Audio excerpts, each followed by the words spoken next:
കാന്താരിമുളക് cholesterol കുറയ്ക്കുമോ? Cholesterol, BP, diabetes തുടങ്ങിയ പല രോഗങ്ങളും തടയാൻ ഏറെ ഗുണകരമാണ് കാന്താരിമുളക് എന്ന് നാം പറഞ്ഞു കേൾക്കാറുണ്ട്. എന്നാൽ കൊളസ്ട്രോൾ കുറയ്ക്കാനും BP നിയന്ത്രണത്തിനും കാന്താരിമുളക് നല്ലതാണെന്നാണ് ചില വിദഗ്ധർ പറയുന്നത്. കാന്താരിമുളകിൽ ആന്റി ഓക്സിഡന്റുകളും vitamin A, B, C, E എന്നിവയെല്ലാം അടങ്ങിയിട്ടുണ്ട്. Anti fungal, anti microbial, anti bacterial ഗുണങ്ങൾ എന്നിവ അടങ്ങിയതിനാൽ ഇത്തരം രോഗബാധകൾ തടയാൻ വളരെ ഉത്തമമാണ്. വിറ്റാമിൻ C ധാരാളം അടങ്ങിയതിനാൽ ശരീരത്തിന് രോഗപ്രതിരോധ ശേഷി നൽകുന്നതായും കൊളസ്ട്രോൾ, BP പ്രശ്നങ്ങൾ പ്രതിരോധിക്കുകയും ഹൃദയാരോഗ്യത്തിനും പ്രമേഹം കുറയ്ക്കാനും ഇതേറെ സഹായിക്കുമെന്നും വിദഗ്ധർ പറയുന്നു. എന്നാൽ കാന്താരിമുളക് നല്ല എരിവുള്ളതിനാൽ ഇത് വയറിന് പ്രശ്നമുണ്ടാക്കുവാൻ സാധ്യതയുണ്ട്. അതിനാൽ ഇവ നേരിട്ട് കഴിക്കരുത് എന്ന് വിദഗ്ധർ പറയുന്നു. വിനാഗിരിയിൽ ഇട്ടോ നെല്ലിക്കയിൽ ചേർത്തോ മിതമായി ഉപയോഗിക്കാം.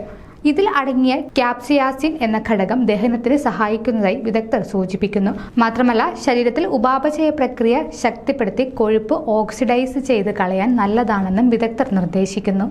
കൂടുതൽ ആരോഗ്യ വാർത്തകൾക്കായി ഡോക്ടർ ലൈവ് TV സബ്സ്ക്രൈബ് ചെയ്യുക. Stay healthy.